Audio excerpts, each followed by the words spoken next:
नमस्कार। एक बार फिर से आप सभी का बहुत बहुत स्वागत है परीक्षा वर्ल्ड के इस यूट्यूब चैनल में। दोस्तों, UP triple S C PET 2023 की परीक्षा के लिए हिस्ट्री की जो इम्पोर्टेंट क्लास हम चला रहे हैं उसमें आज हम पढ़ने वाले हैं हर्षवर्धन के बारे में। हर्षवर्धन का जो टॉपिक है आपके सिलेबस में दिया गया है, तो जो भी की पॉइंट, जो भी फैक्ट्स और पॉइंट आपके बन सकते हैं हर्षवर्धन से रिलेटेड, उनको सबसे पहले हम कवर करेंगे। फिर लास्ट में इसी टॉपिक से जुड़े इंपॉर्टेंट एमसीक्यूज़ को भी हम देखेंगे, जिससे आपका यह जो टॉपिक है पूरी तरह से तैयार यानी कि कंप्लीट हो जाएगा। तो चलिए वीडियो को स्टार्ट करते हैं। तो सबसे पहले जो भी इम्पोर्टेंट फैक्ट्स और पॉइंट है उनको आइए देख लेते हैं। तो गुप्त वंश का जैसे ही पतन होना स्टार्ट होता है तो आपको देखने को मिलेगा कि जो उत्तर भारत है, उत्तर भारत में बहुत सारे राज्यों का जो है उदय होने लगता है। बहुत सारे राज्यों में वंशों का उदय देखने को आपको मिलेगा, जैसे कन्नौज में मौखरी वंश, जैसे थानेश्वर में पुष्यभूति वंश। तथा एक चीज़ आप याद रखिएगा, जो थानेश्वर में पुष्यभूति वंश का उदय होता है, इसी पुष्यभूति वंश का शासक था हर्षवर्धन, जिसके बारे में आज हमको यहाँ पे पढ़ना है। इसके बाद वल्लभी में मैत्रक वंश, मगध और मालवा में गुप्तों की गौड़ शाखा। इसके अलावा गौड़ यानी कि बंगाल में शशांक वंश का जो है राज्य, शशांक का जो है राज्य स्थापित होता है। तो ये की पॉइंट आप याद रखिएगा। हमें मेनली इसमें पढ़ना है पुष्यभूति वंश के बारे में, जिसका शासक था हर्षवर्धन। तो पुष्यभूति वंश के संस्थापक कौन माना जाता है? पुष्यभूति माना जाता है। की पॉइंट आप याद रखिएगा कि पुष्यभूति जो वंश था इसकी स्थापना किसके द्वारा की गई थी? तो इसकी स्थापना जो है पुष्यभूति के द्वारा की गई थी। प्रभाकर वर्धन जो था इस वंश का स्वतंत्रता का जो है जन्मदाता कहा जाता है। इसके अलावा प्रभाकर वर्धन जो है इसका प्रथम प्रभावशाली शासक भी था। तो ये फैक्ट आप याद रखिएगा। लेकिन इस वंश की स्थापना का श्रेय किसको दिया जाता है?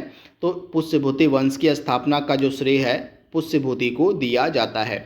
वहीं जो हर्षवर्धन था इसी प्रभाकर वर्धन का बेटा था। आप याद रखिएगा, जो प्रभाकर वर्धन पुष्यभूति वंश की स्वतंत्रता का जन्मदाता कहा जाता है, इसी प्रभाकर वर्धन का बेटा था हर्षवर्धन, जिसके बारे में यहाँ पे हम पढ़ेंगे विस्तार से।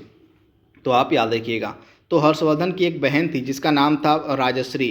तो हर्षवर्धन की बहन राजश्री का जो विवाह था मौखरी नरेश ग्रह वर्मा से हुआ था। तथा यह जो मौखरी वंश था यह कहाँ पर इसका उदय हुआ था? कन्नौज में। जैसा कि हमने देखा है स्टार्टिंग में ही, कन्नौज में। यहाँ पे आप देख पा रहे हैं कन्नौज में मौखरी वंश। तो इसी मौखरी वंश का एक शासक था ग्रह वर्मा, जिससे हर्षवर्धन की बहन राजश्री का विवाह होता है। लेकिन यह जो ग्रह वर्मा था इसकी हत्या किसके द्वारा करवा दी जाती है? मालव राज देवगुप्त ने जो है इसकी हत्या करवा दी थी। ये फैक्ट आप याद रखिएगा।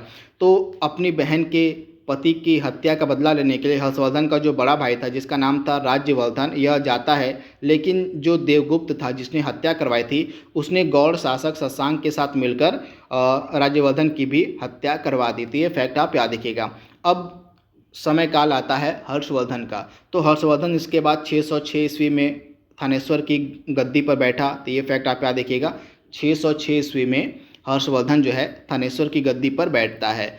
हर्षवर्धन को जो है शिलादित्य भी कहा जाता है। तथा उसने जो है परम भट्टारक नरेश की उपाधि को भी धारण किया था। ये पॉइंट आपके लिए बहुत ज़्यादा महत्वपूर्ण है। हर्षवर्धन ने किसकी उपाधि को धारण किया था? तो परम भट्टारक नरेश की उपाधि को धारण किया था। तथा हर्षवर्धन को जो है शिलादित्य भी कहा जाता है। तथा हर्षवर्धन के विषय में जो हमें जानकारी है इससे जुड़े 2-3 स्रोत हैं जिससे हमें हर्षवर्धन के बारे में जानकारी मिलती है। पहला स्रोत है बांसखेड़ा अभिलेख। बांसखेड़ा अभिलेख से जो है हर्षवर्धन के विषय में हमें सूचना यानी कि जानकारी मिलती है। वहीं इसके दरबार में एक कवि था जिसका नाम था बाणभट्ट, उसकी एक पुस्तक थी हर्ष चरित्र। तो हर्ष चरित्र से भी हमें हर्ष के बारे में जानकारी मिलती है, हर्षवर्धन के बारे में जानकारी मिलती है।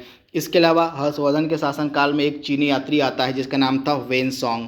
वेनसोंग की एक पुस्तक थी सी यू की। तो वेनसोंग की पुस्तक सी यू की से भी हमें हर्षवर्धन के बारे में जानकारी देखने को मिलती है। तो इसके बारे में आप याद रखिएगा। तो वेनसोंग किसके शासनकाल में भारत आया हुआ था? तो हर्षवर्धन के शासनकाल में भारत आया हुआ था। और वेनसोंग की पुस्तक का क्या नाम था? तो सी यू की था। बहुत ही ज़्यादा महत्वपूर्ण है। इसके अलावा जो पुलकेशिन द्वितीय था, पुलकेशिन द्वितीय का एक अभिलेख है जिसका नाम है ऐहोल अभिलेख। इसी ऐहोल अभिलेख से हमें जानकारी मिलती है कि पुलकेशिन द्वितीय ने हर्षवर्धन को नर्मदा नदी के तट पर परास्त किया था यानी कि हराया था। तो ये फैक्ट आप याद रखिएगा। पुलकेशिन द्वितीय ने नर्मदा नदी के तट पर हर्षवर्धन को पराजित किया था। यह जो जानकारी है हमें ऐहोल अभिलेख से देखने को मिलती है तथा यह जो ऐहोल अभिलेख है यह किसका अभिलेख है, तो पुलकेशिन द्वितीय से संबंधित यह अभिलेख है। हर्षवर्धन आरंभ में जो है शैव मतानुयायी था, इसके बारे में आप याद रखिएगा, लेकिन आगे चलकर यह बौद्ध मतानुयायी बन जाता है तथा बौद्ध धर्म का एक पंथ था महायान। इस महायान पंथ का महान संरक्षक भी साबित होता है आगे चलकर हर्षवर्धन। तो ये फैक्ट आप याद रखिएगा।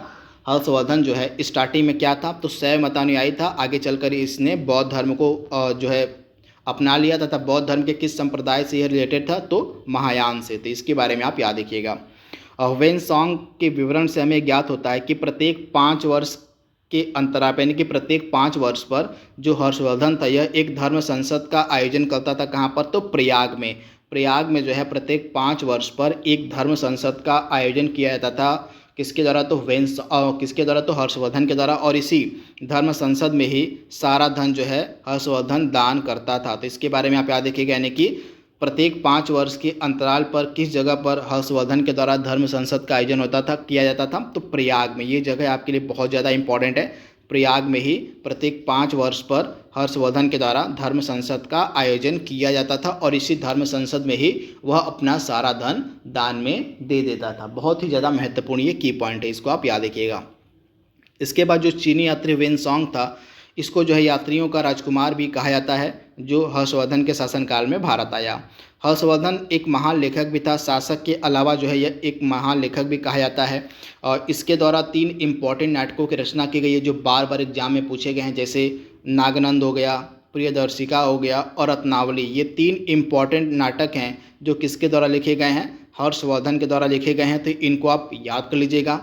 नागानंद, प्रियदर्शिका और रत्नावली बहुत ही ज़्यादा महत्वपूर्ण है, चाहे तो आप इसका स्क्रीनशॉट भी ले सकते हैं। तो जो भी की पॉइंट बन सकते थे हर्षवर्धन से रिलेटेड उनको हमने यहाँ पे कंप्लीट कर लिया है।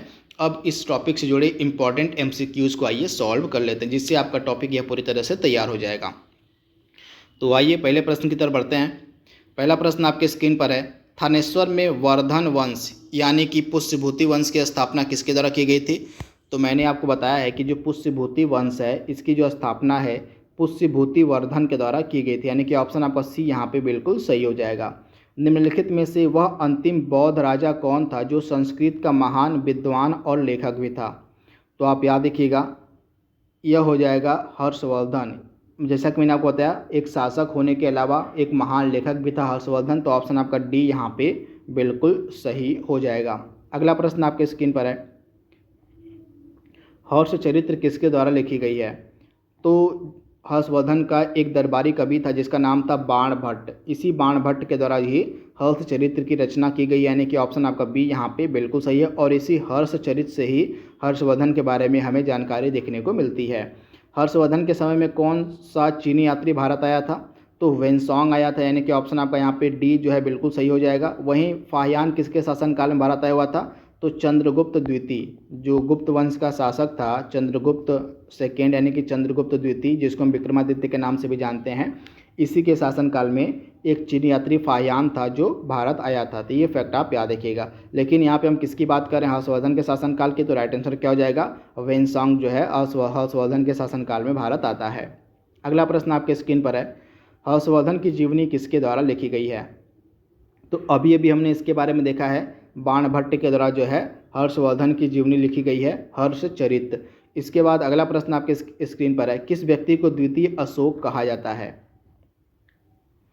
तो द्वितीय अशोक हम किसको कहते हैं, हर्षवर्धन को, यानी कि ऑप्शन आपका बी यहाँ पे बिल्कुल सही हो जाएगा, हर्षवर्धन को।